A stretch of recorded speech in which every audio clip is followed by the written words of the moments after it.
Shalom, bienvenidos al programa La Luz del Mesías, transmitiéndose a través de Teshuvah TV y radio. Les habla en este día la doctora Nereida Romero, pastora de la congregación Yeshua Ner Tamid. Y como toda la semana tengo el honor y el gusto de estar con ustedes para juntos estudiar la palabra de nuestro Señor. Esta semana estaremos estudiando la Haftara Devarim, pero si recuerdan la vez pasada les dije que iban a haber 3 haftarot o 3 porciones de los profetas que tenían que ver con profecías o lecturas en referencia a la aflicción. ¿Por qué? Porque si recuerdan estamos en el mes de Av, o sea el mes bíblico Av, y el 9 de Av, que viene siendo este próximo jueves 14 de agosto, es el día en que se conmemora la destrucción de los templos, de ambos templos. Por lo tanto, se van a estar leyendo unas porciones especiales y específicas. Así que para esta semana que comenzamos el libro de Deuteronomio, en hebreo conocido como Devarim, que significa palabras o cosas. Así que vamos a estar leyendo la tercera haftara de aflicción, y esta se encuentra en el libro de Isaías, capítulo 1, de verso 1 al verso 27. Y la porción de la Torá de esta semana va a ser en el libro de Deuteronomio, capítulo 1, del verso 1 al capítulo 3, verso 22, titulada Devarim. Así que vamos a comenzar. Antes de que ustedes pues vayan a su Biblia, quiero mostrarles que la porción que vamos a estar leyendo de la Haftara en Isaías 1, verso 1 al 27, recuerden que es la tercera Haftara de aflicción antes del 9 de Av, que viene siendo el 14 de agosto, como ya les dije, y la víspera. Recuerden que también los días en el calendario hebreo comienzan después de la caída del sol. Por lo tanto, la víspera del 9 de Av va a ser el 13 de agosto por la noche, a la caída del sol. También se le conoce a esta Haftara o a este Shabbat próximo, Shabbat Hazon. Shabbat Hazon, que significa Shabbat de visión o Shabbat de profecía. Y esta Haftara podemos dividirla en 3 partes en general. La primera parte consiste de lo que va a ser un juicio y sentencia, que se encuentra en Isaías 1, versos del 1 al 9. Luego vamos a pasar a la parte 2, que va a consistir en una amonestación e instrucción, que en el hebreo es la palabra Torat, y suena a Torah, porque Torah lo que significa, o Torah, es instrucción. Y eso vamos a leerlo en Isaías del versos 10 al 20. Y luego la última parte va a ser lamentación y restauración, y eso se va a encontrar en Isaías del verso 21 al 27. Y en forma general, la Haftara tiene que ver con juicio divino para purificar y restaurar la justicia social que tiene que ver con el pacto que el pueblo de Israel ha roto. Así que esta Haftara ya yo la leí. Lógico, siempre leo antes de dar el estudio para saber de qué cosas vamos a hablar o qué cosas son las más importantes que hay que recalcar. Y esta porción de la Haftara tocó mucho mi corazón. Es una porción muy bonita, y espero que ustedes también la disfruten en este día según la vayamos entendiendo. Así que si usted tiene a mano su Biblia, o ya sea una Biblia electrónica, por favor vaya conmigo al libro de Isaías, el profeta Isaías, capítulo 1, verso 1. Recuerden que vamos a leer hasta el verso 27. Y dice así la palabra del Señor: visión que tuvo Isaías, hijo de Amós, con relación a Judá y Jerusalén en los días de Uzías, Jotam, Acaz y Ezequías, reyes de Judá. Por lo tanto, como les dije que este Shabbat se llama Shabbat Hazón, la palabra Hazón significa visión, y por eso, como es la primera palabra que se encuentra en esta profecía, se le titula así, Shabbat Hazón, porque tiene que ver con la visión o la visión profética que tiene Isaías con respecto a los reyes de Judá, reyes de Judá. Por lo tanto, si le está hablando directamente a los reyes de Judá, si está hablando directamente a los reyes de Judá, significa que estas profecías están dirigidas al reino del sur, porque recuerden que el reino del sur consistía básicamente de la tribu de Judá y parte de la tribu de Benjamín, algunos levitas y posiblemente habían otras personas de las demás tribus, pero la mayoría consistían del pueblo de Judá. Y recuerden que el nombre de Isaías significa, en el hebreo es Yeshayahu, Yeshayahu, que significa Yahweh salva, o Yahweh ha salvado, o Yahweh es salvación.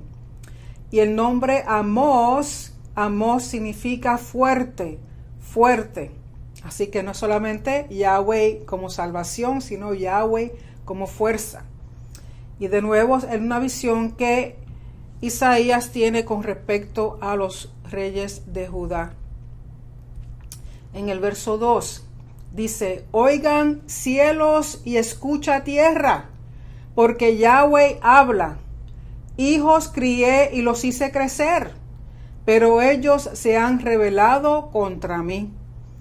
Y el que hable a los cielos y hable a la tierra, recuerden que es una forma, un formulario legal con respecto a pacto, con respecto a juramentos. En este caso, Yahweh utiliza al cielo y la tierra como testigos de lo que él va a hablar.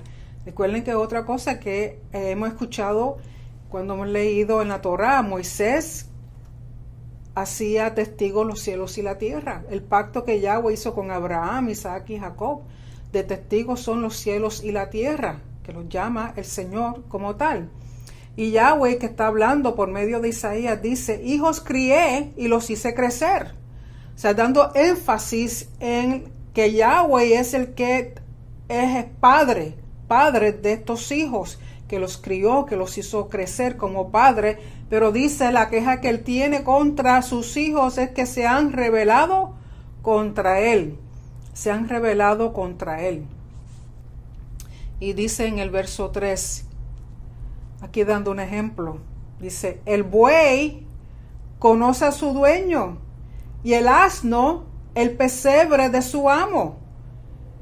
Pero Israel no conoce, mi pueblo no tiene entendimiento. O sea, está comparando al pueblo de Israel con un buey y con un asno, que son animales de carga. El buey era un animal de carga y un animal muy valioso para el pueblo, porque lo utilizaban para la agricultura, lo utilizaban para carga, lo utilizaban, era lo mejor que se daba cuando se hacía una ofrenda, sobre todo las personas pudientes. Y el asno, pues, es también otro animal de carga, que es un animal que sirve a su amo. Y Yahweh, la queja que tiene, dice: estos animales, que son animales, tienen más conocimiento y reconocen más a sus dueños que ustedes a mí como padre. Israel no me conoce, dando a entender que Israel no tiene ese conocimiento de intimidad con el Padre, esa relación que nuestro Padre siempre ha estado buscando y sigue buscando con su pueblo, con sus hijos. Dice: no tiene entendimiento, que el pueblo no tiene entendimiento. O sea, no discierne, no considera la relación que tiene con su Padre. Y dice: ¡ay, nación pecadora! Pueblo cargado de iniquidad, generación de malvados, hijos corrompidos. Han abandonado a Yahweh, han despreciado al Santo de Israel, se han apartado de él. Aquí vemos un ay, y cuando existe un ay en lo que leemos en la escritura es una forma de dolor, en el término de que es algo que se sabe que por lo que han hecho va a haber unas consecuencias muy, muy fuertes, muy negativas. Por lo tanto, he aquí las quejas que Yahweh tiene para con su pueblo. Lo llama que es una nación pecadora, que es un pueblo cargado de iniquidad, que es una generación de malvados, que son hijos corrompidos, que dice que han abandonado a Yahweh, que lo han despreciado a Él, que es el Santo de Israel, que se han alejado de Él, que se han apartado completamente de Él. O sea que las quejas son fuertes, fuertes. Y algo que debemos ver es que la mención de Yahweh como el Santo de Israel es un nombre que Isaías da muchas veces. Si usted lee completamente el libro del profeta Isaías, desde el primer capítulo hasta el último, usted va a ver las veces, haga los retos para que cuente las veces que él llama a Yahweh el Santo de Israel, que significa el apartado, el único, el puro, el limpio, el que solamente está dedicado a llevar a cabo sus designios como rey y como señor en su casa, que recuerden que su casa es el templo. Por eso es importante para Yahweh la santidad de su pueblo y de su casa, porque todas esas cosas juntas son una. Por lo tanto, esa es la queja que Yahweh tiene para con su pueblo. Y dice: ¿dónde más serán castigados? ¿Continuarán en rebelión? Toda cabeza está enferma y todo corazón desfallecido. O sea que él dice, ¿qué más tienen que ver o qué más castigo van a recibir para que continúen siendo rebeldes? Van a continuar siendo rebeldes a pesar de. Entonces él dice que todo está enfermo, desde la cabeza hasta el corazón. En otras palabras, sus pensamientos de corazón y de sus mentes están completamente apartadas de Yahweh. Están enfermas, están completamente desfallecidos. Y él le dice en el verso 6, desde la planta del pie hasta la cabeza no hay nada sano en él. No hay nada sano en él, sino golpes, verdugones y heridas recientes. No han sido curadas, ni vendadas, ni suavizadas con aceite. O sea, Yahweh está hablando de todas las cosas que ha sucedido dentro de su pueblo. Y dice que están enfermos desde la cabeza hasta los pies. En otras palabras, están fuera de su pacto, están fuera de su voluntad. Porque cuando uno está fuera del pacto de Yahweh, está fuera de su voluntad, de su santidad, de lo que él llama esas cosas que nos reflejan como pueblo suyo, como que nuestro estilo de vida refleja su reino. Si no hacemos esas cosas, cuando estamos apartados, nos enfermamos. En otras palabras, no hay salud, que es otra forma de decir que no hay shalom. Recuerden que en el hebreo la palabra shalom significa que está todo completo, que no falta absolutamente nada, que en todas las funciones de la vida, tanto en lo físico, lo emocional, lo económico, lo social, lo político, lo espiritual, las finanzas, la salud, todo eso está completo en él, no falta nada. Por lo tanto, él dice que están heridos, pero nadie ha podido venir a poner vendas, ni curar, ni a suavizar con aceite. Recuerden que el aceite es un símbolo también del Espíritu Santo, y el aceite es algo que eleva el estatus social y eleva el estatus espiritual del individuo. Dice, la tierra de ustedes está desolada, sus ciudades quemadas por el fuego, su suelo lo devoran los extraños delante de ustedes, y es una desolación como destruida por extraños. Recuerden que está hablando básicamente de lo que va a suceder. O sea, recuerden que Isaías está teniendo esta visión, le está hablando a los reyes, y recuerden que está hablando a varios reyes, por lo tanto Isaías profetizó durante el tiempo de todos estos reyes, a ver si se arrepentían los reyes con su pueblo, se arrepentían y volvían a Yahweh, a ese pacto que ellos habían roto, volvían y restauraban ese pacto, porque si no, esto era lo que iba a suceder. O sea que han pasado muchos años, me parece que Isaías también, igual que Jeremías, profetizó como por 40 años. Por lo tanto, le está hablando de toda esta devastación, toda esta desolación que va a haber a la tierra cual él prometió a su pueblo, a causa, como consecuencia de su rebeldía, de apartarse, de cometer, de romper pacto con Yahweh. Recuerden que primero, entre las cosas que él dice, da el juicio y luego da la sentencia. O sea, el juicio juzgando lo que ellos han hecho, entonces ahora viene la sentencia de lo que va a suceder a la tierra. Y dice en el verso 8, la hija de Sión ha quedado como cobertizo en una viña, como choza en un pepinar, como ciudad sitiada. Y dice en el verso 9, si el Señor Yahweh de los ejércitos no nos hubiera dejado algunos sobrevivientes, en algunas traducciones dice residuos, o sea, un remanente. Si no nos hubiera dejado algunos sobrevivientes, seríamos como Sodoma y semejantes a Gomorra. O sea, está comparando el pueblo con Sodoma y Gomorra. Y recuerden que Sodoma y Gomorra fueron destruidas completamente. Y aunque usualmente por lo que se conoce Sodoma y Gomorra es por el pecado de homosexualidad, realmente la homosexualidad era una consecuencia de la injusticia social que existía. Ese era el problema más grande que tenía Sodoma y Gomorra. No era tanto la perversión sexual y la inmoralidad sexual, sino la injusticia social que existía. No atendían al pobre, no atendían al necesitado, desechaban a la viuda y al huérfano y al extranjero. Los que eran pudientes se satisfacían ellos mismos con lujos y comidas y lo mejor, y no daban al necesitado, no compartían, no tenían, veían a estas personas, es más, no los veían como personas, se deshacían de ellos. Por lo tanto, ellos se creían de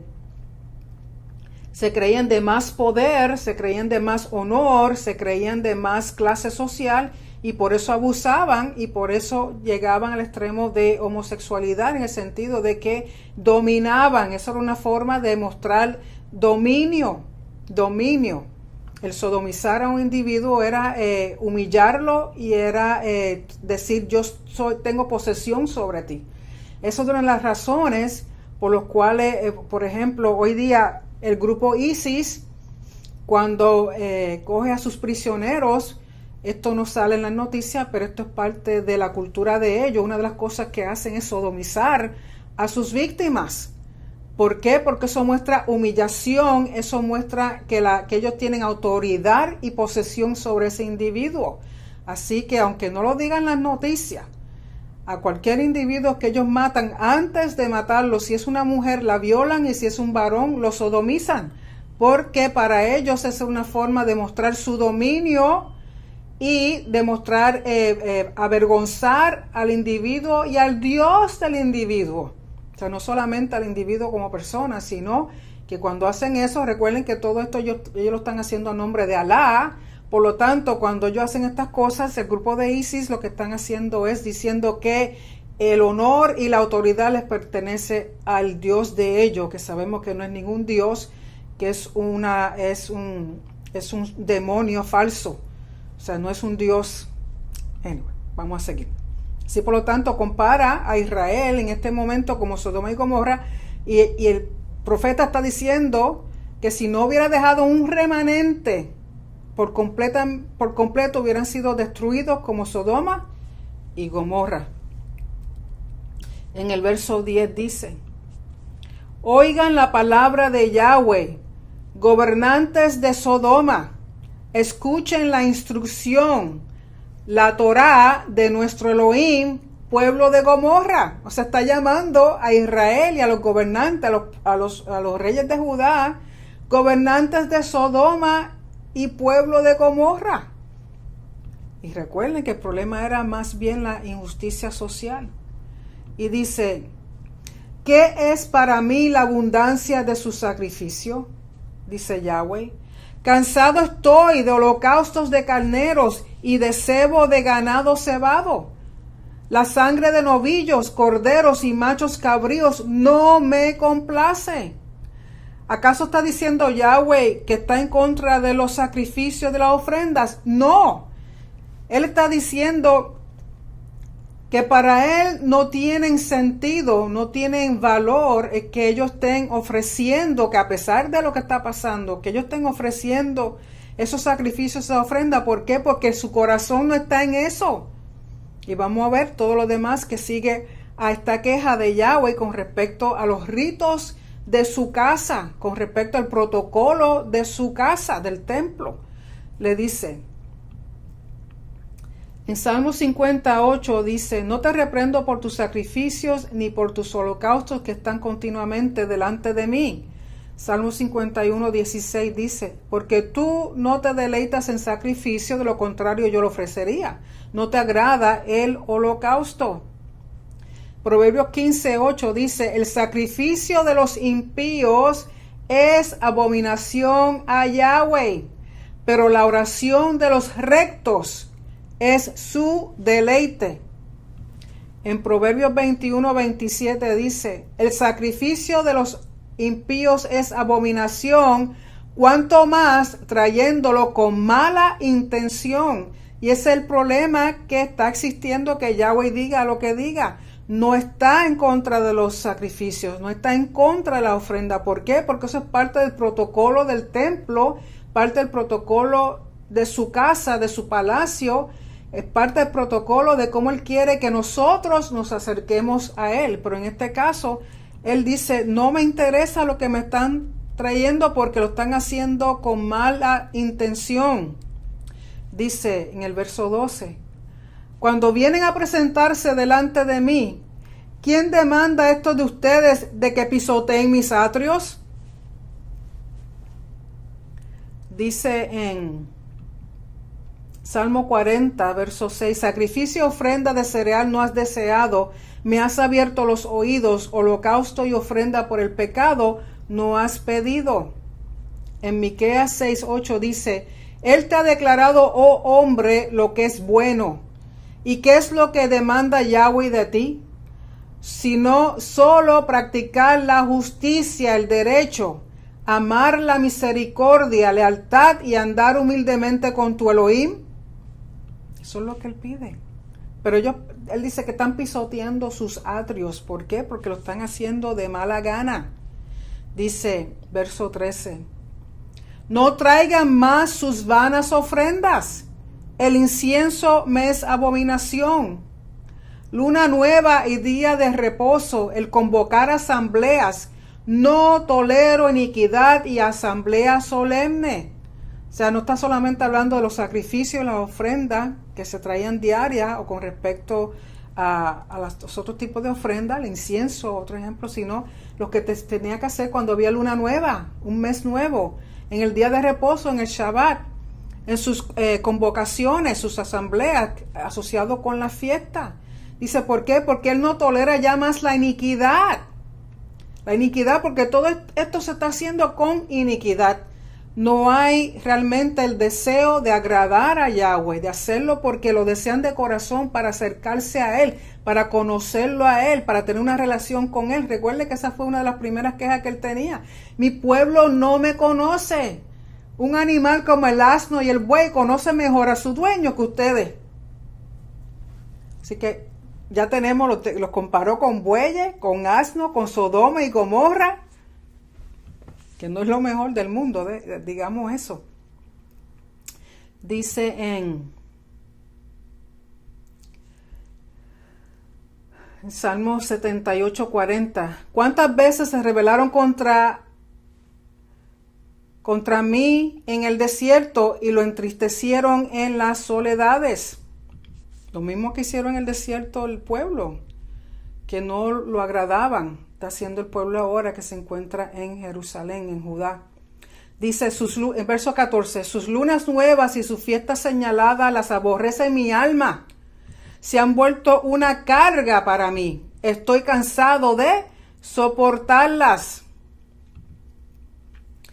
En Isaías 61:8 dice, porque yo, Yahweh, amo el derecho, odio el robo en el holocausto.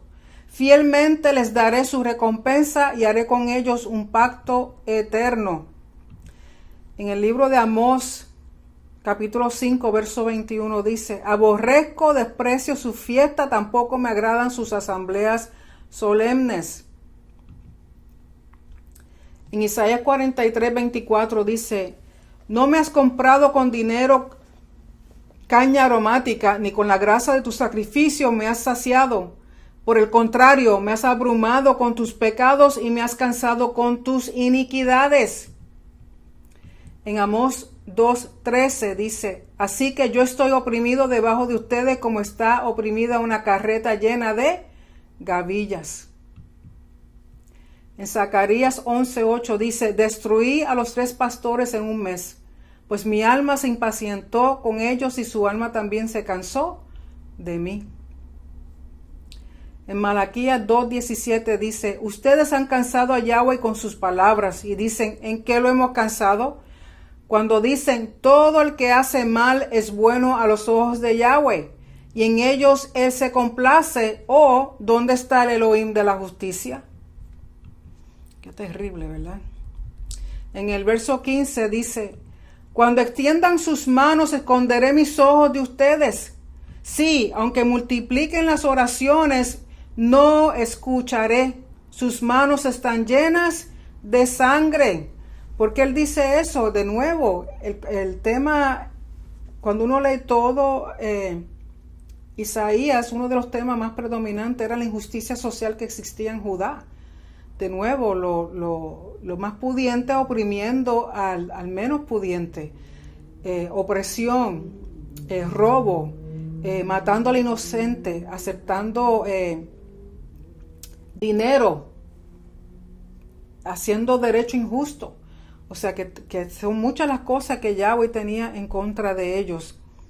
Dice en el Salmo 66, verso 18, si observo iniquidad en mi corazón, Yahweh no me escuchará. En el Salmo 134, verso 2 dice, alcen sus manos al santuario y bendigan a Yahweh. Proverbios 1, 28 dice, entonces me invocarán, pero no responderé.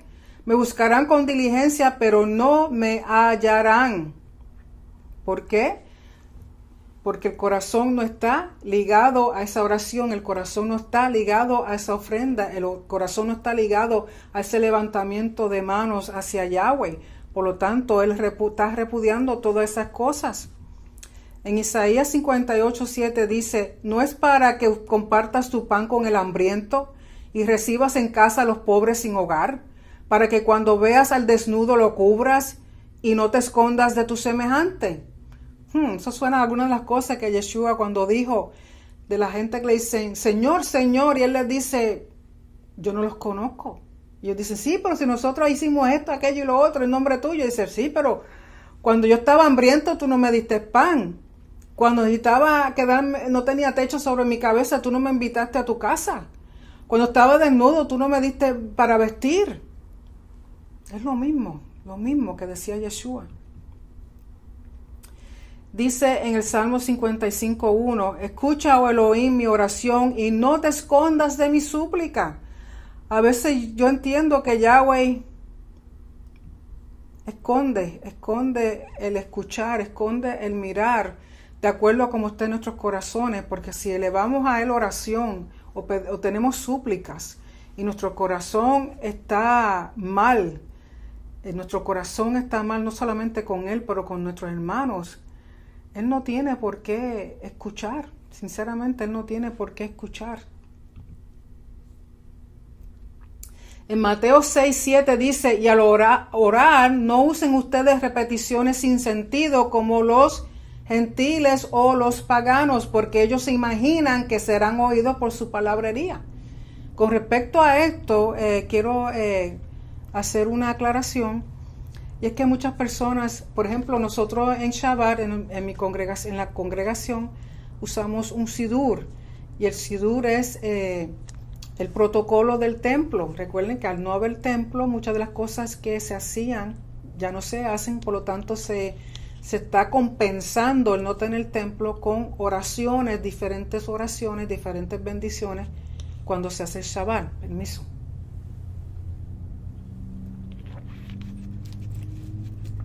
Y aunque se dice lo mismo cada Shabbat, a eso no es lo que él se refiere a repeticiones sin sentido o vanas palabrerías. A lo que se refiere en este contexto es los paganos, los gentiles, o sea, los paganos que no conocen a Yahweh, que conocen supuestamente otros dioses. Cuando le oran a esos dioses, cuando le levantan rosarios, cuando le levantan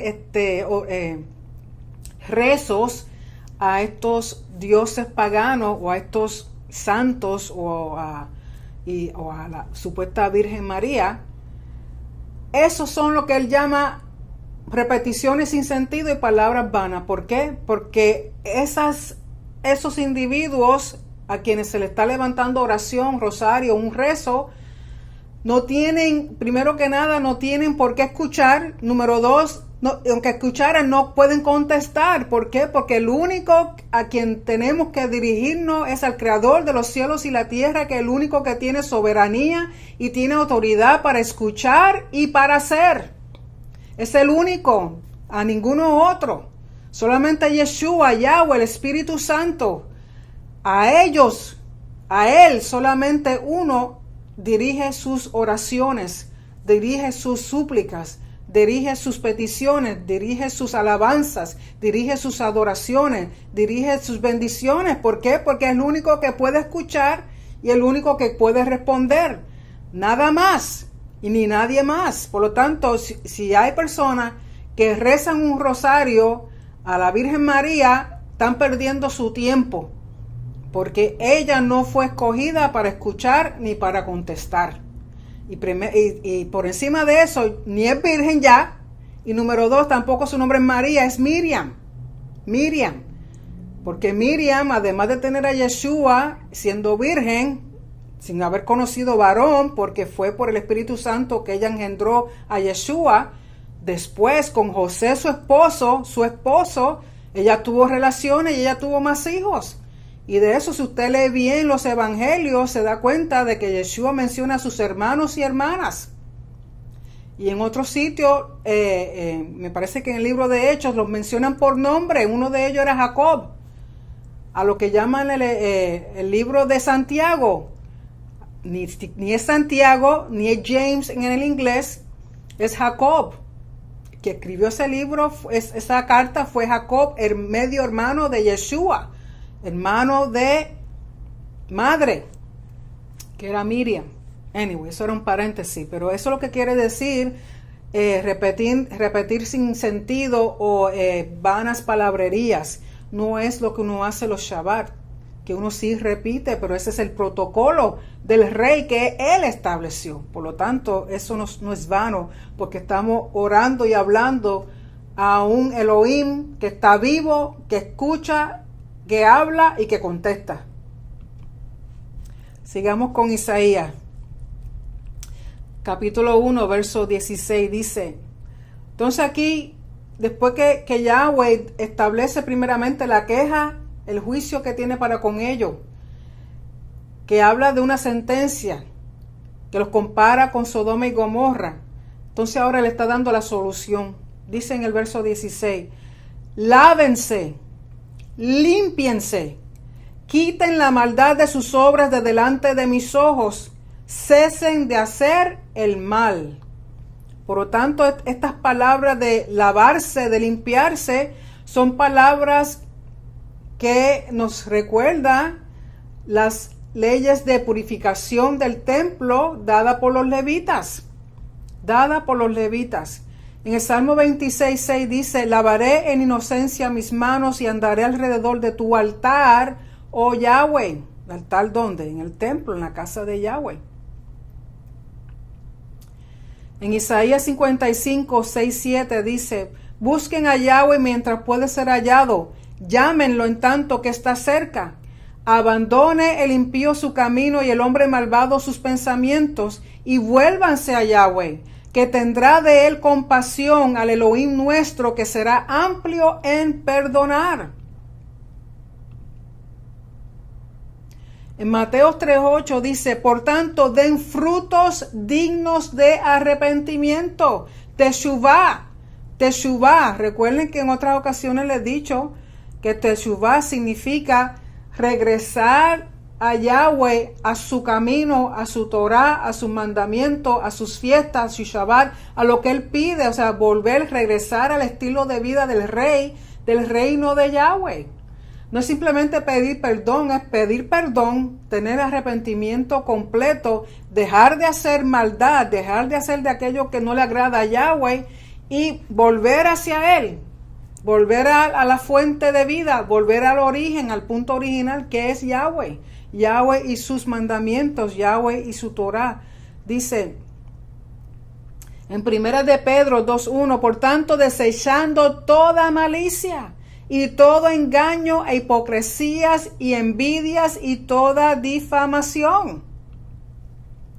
En el Salmo 34:14 dice, apártate del mal y haz el bien, busca la paz y síguela. En el Salmo 37:27 dice, apártate del mal y haz el bien, y tendrás morada para siempre. ¿Morada dónde? Morada en la casa del Padre. ¿Y cuál es la casa del Padre? El templo. El templo. En Romanos 12:9 dice, el amor sea sin hipocresía, aborreciendo lo malo, aplicándose a lo bueno.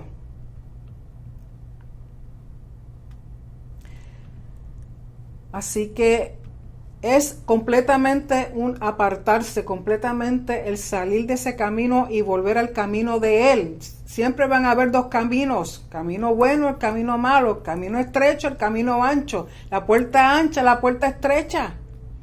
Una lleva vida y la otra lleva muerte eterna. La que lleva vida es Yeshua, Él es la puerta, Él es el camino, Él es la verdad y la vida. Dicen, cesen de hacer mal, en el verso 17. Dice, aprendan a hacer el bien, busquen la justicia, reprendan al opresor, defiendan al huérfano, aboguen por la viuda. De nuevo, la cuestión, el tema de justicia social. ¿Qué entonces para Yahweh hacer el bien, el conocer y entender hacer el bien es hacer justicia? A reprender a aquel que oprime. Y si vemos hoy día, muchas naciones están bajo opresión. Muchos lugares donde ustedes viven hoy día están bajo opresión. Y se ve lo mismo. El pudiente, el que tiene dinero, el que tiene autoridad legal o autoridad en gobierno, autoridad, algún poder nacional, oprime a aquel que no tiene nada, aquel que no se puede defender, como la viuda, como el huérfano. Está de parte de nosotros como pueblo de Elohim, que seguimos su Torah, hacer justicia y ayudar a aquel, defender a aquel por el cual no le están haciendo justicia, que están siendo agraviados, oprimidos. En el Salmo 82, verso 3 al 4 dice, defiendan al débil y al huérfano, hagan justicia al afligido y al menesteroso. Rescaten al débil y al necesitado. Líbrenlos de la mano de los impíos. En Proverbios 31:9 dice, abre tu boca, juzga con justicia y defiende los derechos del afligido y del necesitado. Qué poco vemos eso hoy día, qué poco vemos eso hoy día. Y es muy lamentable porque si hay un pueblo que dice que sigue a Yahweh, que cree en Dios, que creen en Jesús, en Yeshua, ¿dónde está el fruto de esa justicia? ¿Dónde está el fruto de decir que creemos en Él y lo creemos a Él. Porque una cosa es creer en Yahweh, porque la palabra dice que los demonios creen y tiemblan, pero es creerle, no tan solo creer en Él, sino creer lo que Él dice, lo que Él ha prometido, lo que Él ha hablado, lo que Él ha dicho, que si hacemos conforme a su palabra, vamos a ver el fruto de su justicia, de su derecho, su rectitud, de su misericordia, de su shalom, de su todo en nuestras vidas. En el verso 18 dice: vengan ahora y razonemos. Esta terminología es terminología legal, como la que se usa en una corte. Recuerden que cuando Yahweh hace juicio contra su pueblo, tiene el derecho de hacer un riv, y hemos hablado de eso anteriormente, que significa tener una contienda, una controversia con su pueblo legalmente. Tiene derecho, ¿por qué? Porque el pacto, que es un documento legal, ha sido roto. Y Él quiere restablecer, Él quiere restaurar, lo tiene que hacer legalmente. ¿Para qué? Para que tenga peso y en donde quiera que Él vaya, el individuo, eso esté vigente. Dice: vengan ahora y razonemos, dice Yahweh. Aunque tus pecados sean como la grana, como la nieve serán emblanquecidos. Aunque sean rojos como el carmesí, como blanca lana quedarán. ¿Por qué compara aquí los pecados como grana, como algo rojo? Porque recuerden que lo que está hablando es de que sus manos están llenas de sangre inocente. Entonces, con esas mismas manos llenas de sangre inocente, vienen y traen las ofrendas, vienen y traen los holocaustos, vienen y las levantan en oración o en bendición a Yahweh. Y Él dice: no lo hagas porque no me es aceptable. Tienes tus manos manchadas como sangre. Pero Él le dice aquí, vamos, hablemos, razonemos. Y Él le dice: aunque tus pecados sean como la grana, van a ser como la nieve, emblanquecidos. Que aunque sean rojos como el carmesí, como blanca lana, quedarán. En Isaías 41:21 dice: presenten su causa, dice Yahweh. Expongan sus fuertes argumentos, dice el rey de Jacob. De nuevo, una forma legal, como se habla en una corte. En Jeremías 2:5 dice: así dice Yahweh, ¿qué injusticia hallaron en mí sus padres para que se alejaran de mí y anduvieran tras lo vano y se hicieran vanos? Otras palabras, lo mismo, haciendo preguntas legalmente. ¿Qué he hecho yo para que ustedes sean así conmigo? En Miqueas 6:2 dice: oigan montes la acusación de Yahweh y ustedes perdurables cimientos de la tierra, porque Yahweh tiene litigio contra su pueblo y con Israel entablará juicio. De nuevo, ¿a quién llama como testigo? A los montes, a los cimientos de la tierra. ¿Por qué? Porque son permanentes. Él los creó, y recuerden que utiliza más de uno, porque un testigo no es suficiente, siempre tienen que haber dos o más. Y Él tiene derecho a litigar con su pueblo, legalmente tiene todo el derecho de hacerlo. En el Salmo 51:7 dice: purifícame con hisopo y seré limpia, lávame y seré más blanca que la nieve. Dice en Romanos 5:20, la Torá se introdujo para que abundara la transgresión, pero donde el pecado abundó, sobreabundó la gracia.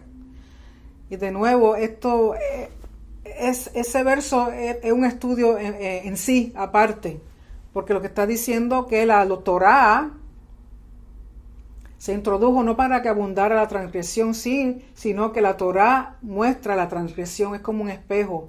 Si uno comete transgresión, al mirarse en la Torá, uno dice: sí, he cometido transgresión, esto no se debía hacer, esto no se debía decir. Así no es para que por causa de la Torá abunde la transgresión, sino que por causa de la gran transgresión, al mirar en la Torá, podía verse que sí era una transgresión. Pero dice: donde abundó el pecado, la transgresión, sobreabundó la gracia de nuestro Señor al darnos a su Hijo amado Yeshua, para podernos volver a acercarnos a Él. Y dice en Efesios capítulo 1, versos 6 al 8, para alabanza de su gloria, de su gracia que gratuitamente ha impartido sobre nosotros en el amado, en Yeshua. En él tenemos redención mediante su sangre, el perdón de nuestros pecados según las riquezas de su gracia, que ha hecho abundar para con nosotros en toda sabiduría y discernimiento. Así que otra cosa con respecto a la sangre como grana y como carmesí, rojo, me parece que quizá yo haya hablado de esto otras veces, sino yo sé que Rico lo ha mencionado en su enseñanza. Una de las cosas cuando durante la fiesta de Yom Kippur, cuando ustedes saben que se cogen dos cabros, un cabro, se hace un sorteo y uno de los cabros es ofrecido como un holocausto a Yahweh y el otro cabro es llevado al desierto. Y dicen los comentaristas en Mishnah que una de las cosas que hacían era que le ponían a los cabros, los marcaban con unos hilos rojos, y al que salía al desierto le ponían en sus cuernitos ese hilo rojo que representan el pecado. Y recuerden que el animalito a ir al desierto era un simbolismo de que eran llevados los pecados quitados del pueblo y echados hacia el desierto, o sea, a las sequedades, a donde no hay vida. ¿Por qué? Porque el pecado trae muerte y no tiene vida, por lo tanto no da vida. Entonces eso representaba eso. Y cogían el otro hilo y lo ponían lo amarraban en la puerta del templo. Y cuando el animalito, el cabro que era llevado al desierto, moría, unos dicen que era echado por un rico, otros decían que al irse por el desierto y no tener agua ni comida, pues moría, que cuando ese animalito moría, o sea, que dando a conocer que los pecados habían sido perdonados o la purificación de la consecuencia del pecado había sido quitada, el hilo que estaba puesto en la puerta del templo cambiaba de rojo a blanco. Y eso es en referencia a este verso de Isaías. Déjame leerlo de nuevo para que usted dice, aunque sus pecados sean como la grana, y ese hilo rojo que era amarrado a la puerta y en el cabrito que se iba, representa los pecados. Dice, aunque sus pecados sean como la grana, como la nieve, serán emblanquecidos. Aunque sean rojos como el carmesí, como blanca lana quedarán. Por lo tanto, lo que el hilo que había sido puesto en el templo, que era rojo, al cambiar blanco a blanco, el pueblo entendía, y los sacerdotes y los que estaban ministrando en el templo, de que ese día de Yom Kippur realmente la contaminación del pecado del pueblo había sido quitada y se tornaba de rojo a blanco. Y otra cosa que dicen es que una vez Yeshua murió, que desde ese último Yom Kippur, o sea, desde el momento que Yeshua murió en la Pascua, cuando hubo entonces el Yom Kippur de ese año, desde ese momento en adelante, nunca más el hilo cambió de rojo a blanco, dicen ellos. Así que no hubo cambio y pasaron otras cosas más en el templo que dan a entender que Yeshua había culminado, había completado el propósito de esa fiesta, o sea que él representó por completo esa fiesta. ¿Por qué? Porque ya no era enviando un cabrito, ya no era el holocausto de Yom Kippur como tal, sino porque él llevó nuestros pecados, él nos emblanqueció a nosotros con su sangre, él nos hizo blancos, él nos hizo puros, él nos hizo limpios delante del Padre. Por eso en el templo ya no sucedían esas cosas. Bueno, eso era una parte de lo que estamos hablando. En el verso 19 dice, si ustedes quieren y obedecen, escuchen lo que les dicen, si ustedes quieren y obedecen, comerán lo mejor de la tierra. Pero tienen que quererlo ellos, o sea, tiene que venir del corazón conscientemente, desearlo, quererlo hacer, decidirlo hacer y obedecer, porque muchas veces decimos sí y no actuamos. Es decir, sí, Señor, acepto el reto, obedezco y caminaré en eso. Mucha gente dice sí y luego se olvidan del sí y no hacen nada. Es no tan solo la palabra, sino la acción asociada a esa palabra. Dice, si ustedes quieren y obedecen, comerán lo mejor de la tierra. O sea, el fruto, la bendición, la abundancia. ¿De qué tierra? Tierra de Israel. ¿Por qué? Porque es la tierra prometida, es la tierra que Yahweh dio a su pueblo como señal de su pacto. Dice verso 20, pero si rehúsan y se rebelan, por la espada serán devorados. Ciertamente la boca de Yahweh ha hablado. Fíjense el juego de palabras, que él dice, si quieren y obedecen, comerán lo mejor de la tierra, pero si no quieren y no obedecen y siguen rebelen, en vez de comer lo mejor de la tierra, dice, la espada los va a comer a ustedes. Serán devorados ciertamente por la espada. Así que si obedeces, si caminas, comerá el fruto de la tierra, la bendición de Yahweh. Pero si no, te va a comer la espada, te va a comer la muerte. Va a poder más que tú. ¿Por qué? Porque cuando uno no está caminando conforme a Yahweh, es muerte segura, tarde o temprano. En Isaías 45 dice, entonces será revelada la gloria de Yahweh y toda carne a una lo verá, pues la boca de Yahweh ha hablado. Es otra forma o una fórmula de contexto legal, el decir la boca de Yahweh ha hablado, o sea, el rey ha decretado. Si ustedes recuerdan, lo que decreta un rey no puede ser cambiado, ni el mismo rey puede cambiar lo que ha decretado. En Isaías 58:14 dice, entonces te deleitarás en Yahweh y yo te haré cabalgar sobre las alturas de la tierra y te alimentaré con la heredad de tu padre Jacob, porque la boca de Yahweh ha hablado. En Levítico 26:33 dice, a ustedes sin embargo los esparciré entre las naciones y desenvainaré la espada en pos de ustedes, y su tierra será asolada y sus ciudades quedarán en ruinas. Eso sucede por desobediencia. En Tito 1, verso 2 dice, con la esperanza de vida eterna, la cual Elohim, que no miente, prometió desde los tiempos eternos. Amén. En el verso 21 de Isaías dice, ¿cómo se ha convertido en ramera la ciudad fiel, la que estaba llena de justicia? Moraba en ella la rectitud, pero ahora asesinos. Llama a la ciudad fiel, la que era ciudad fiel. ¿Cuál es la ciudad fiel? Sión, Jerusalén. Y dice que ahora se ha convertido como ramera. ¿Qué significa? Que se ha ido en pos de otros dioses, se ha ido en pos de otros señores, se ha ido en pos de otras cosas que no es Yahweh. Dice, y la que estaba llena de justicia, la que moraba en ella la rectitud. ¿Ahora qué hay? Asesinos.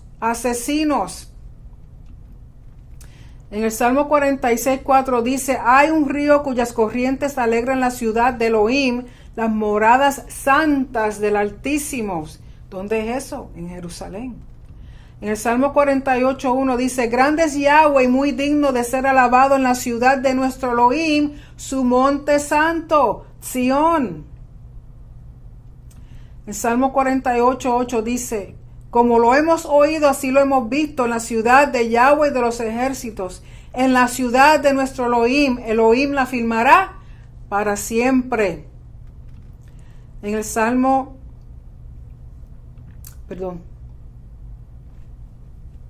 en Oseas 11:12 dice, Efraín me rodea de mentiras y de engaño la casa de Israel. Judá todavía anda lejos de Elohim y del santo que es fiel. En Zacarías 8:3 dice, así dice Yahweh, volveré a Sión y en medio de Jerusalén moraré. Y Jerusalén se llamará ciudad de la verdad, de fidelidad, y el monte de Yahweh de los ejércitos, monte santo. En Hebreos 12, en el libro de Hebreos, capítulo 12, verso 22 dice: ustedes en cambio se han acercado al monte Sión y a la ciudad del Elohim vivo, la Jerusalén celestial, y a miriadas de ángeles, de mensajeros.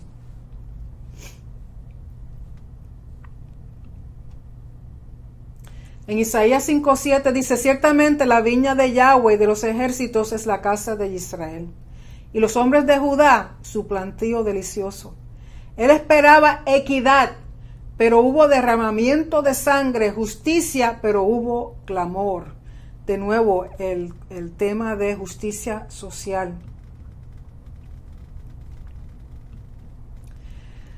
Y dice en el libro de Hechos, capítulo 7, verso 52, ¿a cuál de los profetas no persiguieron tus padres? Ellos mataron a los que antes habían anunciado la venida del justo, del cual ahora ustedes se hicieron traidores y asesinos. Dice en el verso 22, tu plata se ha vuelto escoria, tu vino está mezclado con agua. Sí, recuerden que yo le daba mucha importancia a la plata. No tan solo que le daba importancia a la plata, que adornaban a sus ídolos con plata y oro y otros metales y telas carísimas. Y dice que su vino está mezclado con agua. O sea, que le han quitado la pureza, que le han quitado el sabor, que lo que han hecho es para que dure, lo han mezclado con agua, ya no es puro, el vino ya no es puro.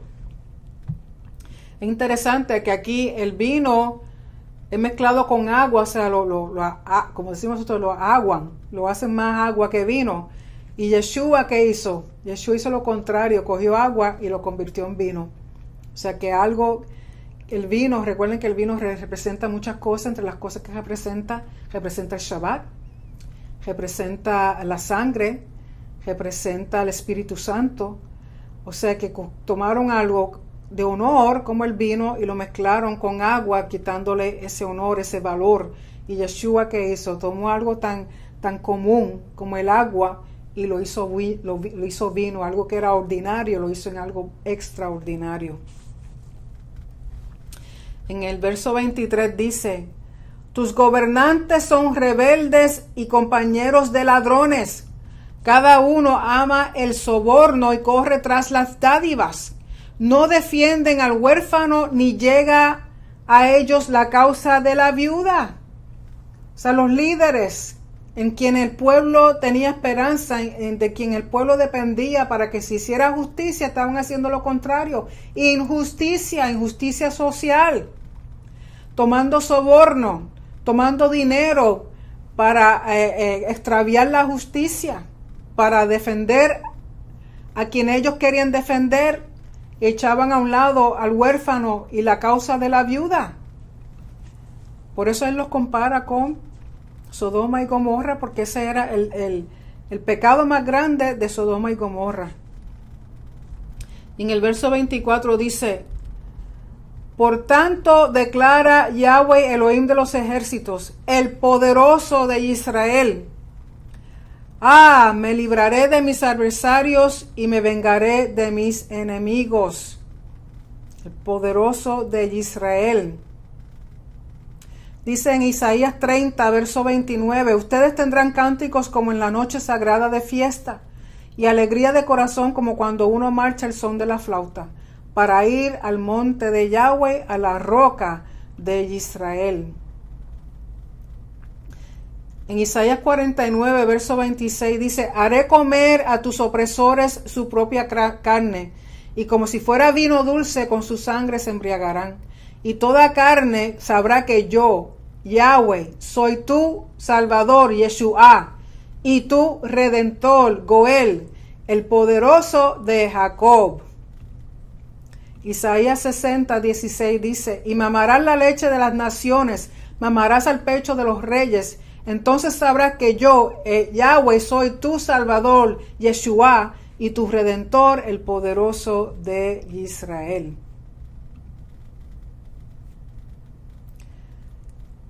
En Proverbios 1, verso 25 al 26, con respecto al recuerden que otra forma de de un lamento. Dice, han desatendido todo consejo mío y no han deseado mi reprensión. También yo me reiré de la calamidad de ustedes. Me burlaré cuando sobrevenga lo que temen. Sigamos con Isaías. En el verso número 25 dice, también volveré mi mano contra ti. Te limpiaré de tu escoria como con lejía y quitaré toda tu impureza. O sea, Yahweh es el único que puede limpiarnos de toda impureza, de todo pecado, de toda maldad. Pero si nosotros queremos que Él lo haga, recuerden que Él le da a uno la oportunidad de decidir, le da la opción de decidir. Y recuerden que Yahweh nunca nos tiene nada malo para nosotros. ¿Cómo es posible que querramos no seguirlo a Él ni obedecerlo? Si estar en su presencia, si estar en su reino, si estar caminando como Él quiere que caminemos para vida y vida abundancia. Y lo que la gente olvida es que no solamente es para uno, sino para nuestros hijos y los hijos de nuestros hijos. Es una bendición que corre hasta las mil generaciones. O sea, si uno no lo hace por uno mismo, por lo menos hágalo por ellos. No seamos egoístas. No querramos hacer lo que nos da la gana. No, ¿por qué? Porque tiene consecuencias y lamentablemente no es solamente consecuencia a nosotros como personas, sino que esas consecuencias van a seguir corriendo a través de nuestras generaciones. ¿Qué culpa tienen ellos? Cuando la culpa es nuestra. Pero es Yahweh el único que puede hacerlo. Dice, también volveré mi mano contra ti, te limpiaré de toda escoria. Recuerden que estos son términos, dice, y quitaré toda tu impureza, son términos de templo, lenguaje de templo. Dice en el libro de Revelación, capítulo 3, verso 19, yo reprendo y disciplino a todos los que amo. Sé pues celoso y arrepiéntete. En Isaías 4:4 dice, cuando Yahweh haya lavado la inmundicia de las hijas de Sión y haya limpiado la sangre derramada de en medio de Jerusalén, con el espíritu del juicio y el espíritu abrasador. En Jeremías 6:29 dice, el fuelle sopla con furor, el plomo es consumido por el fuego. En vano se sigue refinando, pues los malvados no son separados. Tiene que haber arrepentimiento total. En Malaquías 3:3 dice, y él se sentará como fundidor y purificador de plata, y purificará a los hijos de Leví, y los acrisolará como a oro y como a plata, y serán los que presenten ofrendas en justicia a Yahweh. En Mateo 3:12 dice, el bieldo está en su mano y limpiará completamente su era y recogerá su trigo en el granero, pero quemará la paja en un fuego que no se apaga. Hay que tener temor de nuestro Señor. No temor de miedo, sino temor de reverencia, de entender que su palabra se cumplirá.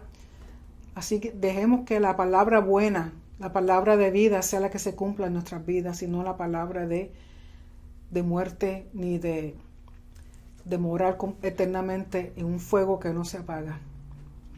Porque si ustedes, otra cosa que yo he dicho anteriormente es que el infierno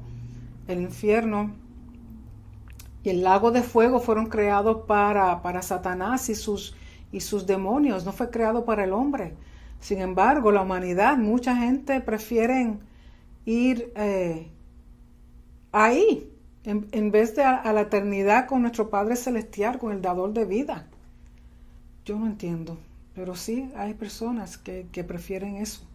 En el verso 26 de Isaías 1 dice, entonces restauraré tus jueces como al principio, y tus consejeros como al comienzo, después de lo cual serás llamada ciudad de justicia, ciudad fiel. Entonces restauraré, de nuevo, el que restaura va a ser la restauración completa de Yeshua, y de nuevo, y yo espero que lo veamos, de nuevo la ciudad, su ciudad que lleva su nombre, Jerusalén, monte de Sión. Dice, será de nuevo llamada ciudad de justicia, ciudad fiel, en vez de ser llamada ciudad ramera, ciudad infiel, adúltera. Será llamada de nuevo ciudad de justicia, ciudad fiel, que será como al principio ¿de qué? Al principio, que es lo que Dios ha querido desde que creó a la humanidad, desde que creó a Adán y a Eva, morar con ellos, morar con nosotros como padre y con sus hijos en su casa, en su templo. Así que ese es su deseo, de que todo se restaure como era su deseo desde un principio.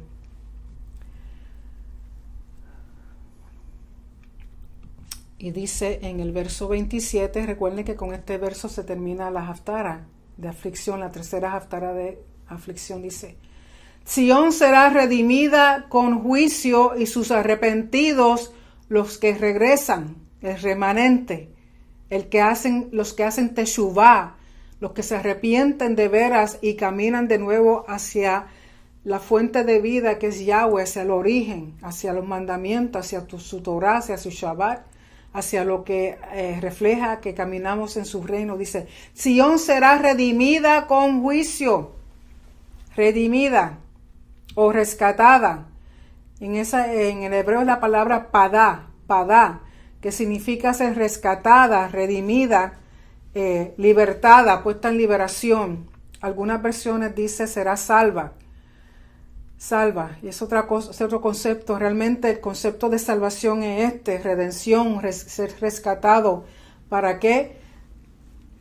Teshuvá, eso es salvación. Teshuvá, el arrepentimiento y volver a encaminarse en el camino de Yahweh, en el camino de su justicia, su rectitud, porque dice, Sión será redimida con juicio, mishpat, juicio, mishpat, y sus arrepentidos, o sea, los que hacen teshuvá.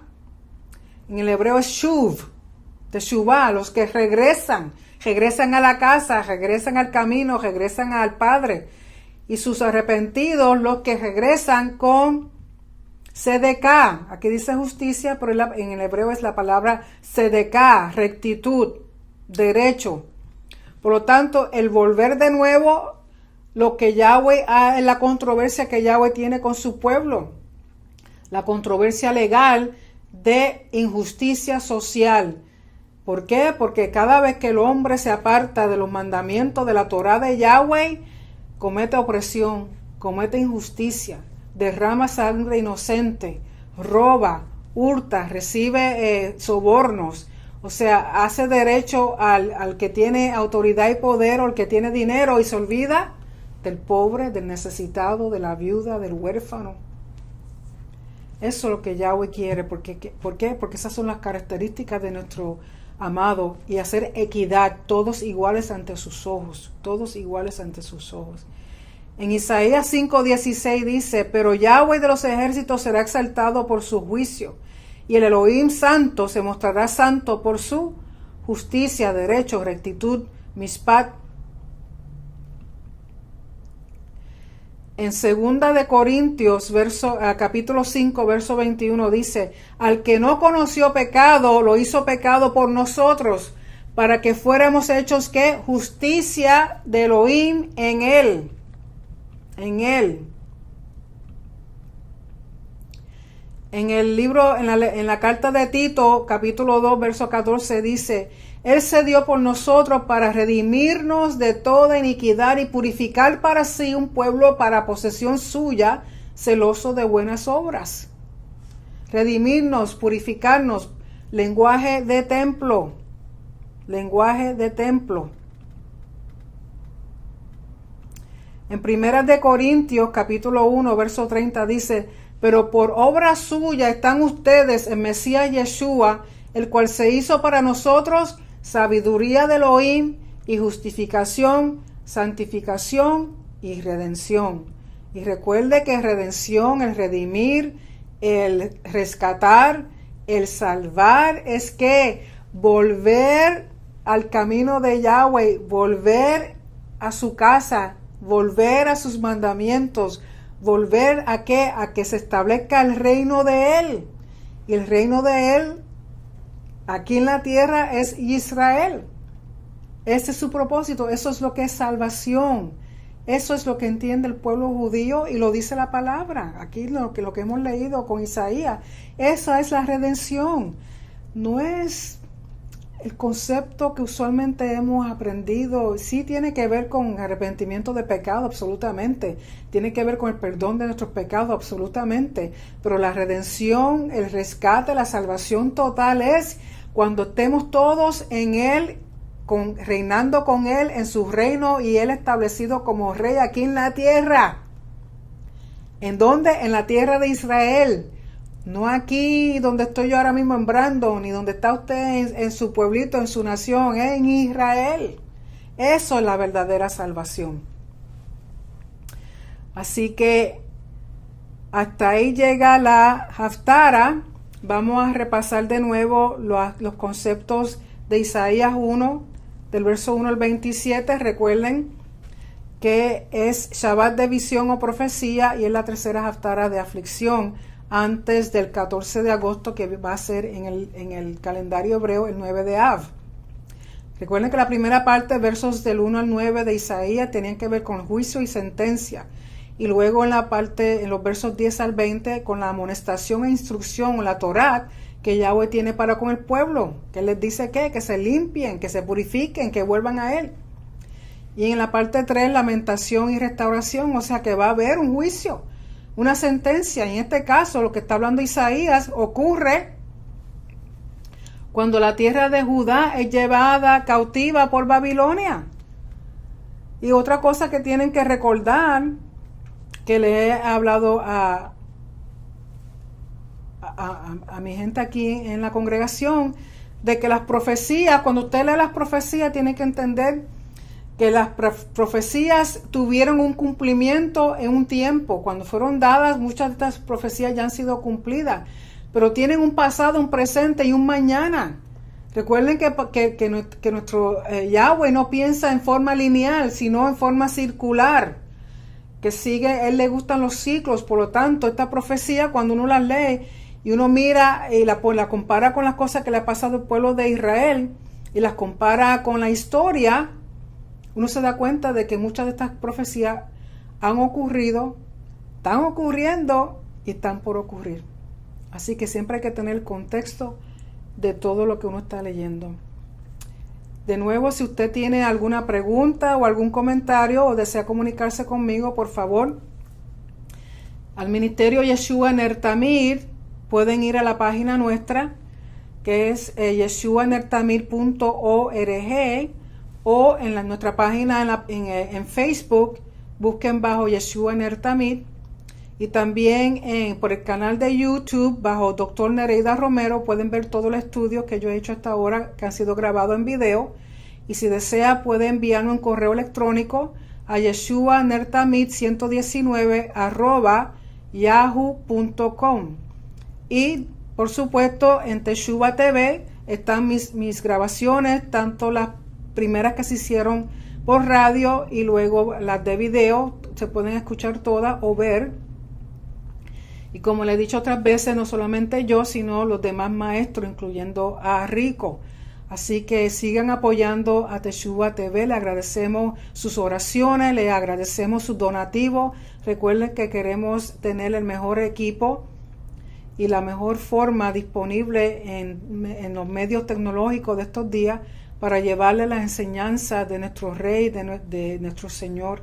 Así que apóyennos en sus oraciones y también con sus donativos, porque lamentablemente todo toma finanzas, Así que espero que esta Haftara les sea de bendición. Y de nuevo, el tema es justicia social, que es lo que es una representación, una característica de nuestro Rey y de su reino. Es bien importante. Eso es el fruto que se debe ver en aquellos que dicen que conocen a Yeshua, que conocen al Rey de Reyes y Señor de Señores y le sirven a Él. Así que les deseo una semana maravillosa, con bendición y abundancia de todo, y sobre todo paz y salud en Yeshua HaMashiach.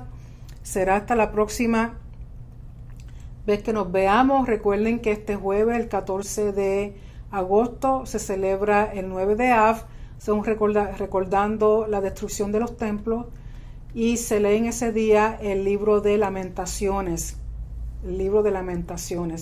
Así que mantengan en mente al pueblo judío, a la tierra de Israel. Oremos porque pronto se establezca el templo, la casa de nuestro rey, que venga pronto, y hasta que él regrese, nos veremos la semana próxima, si el Señor así lo permite. Bendiciones a todos.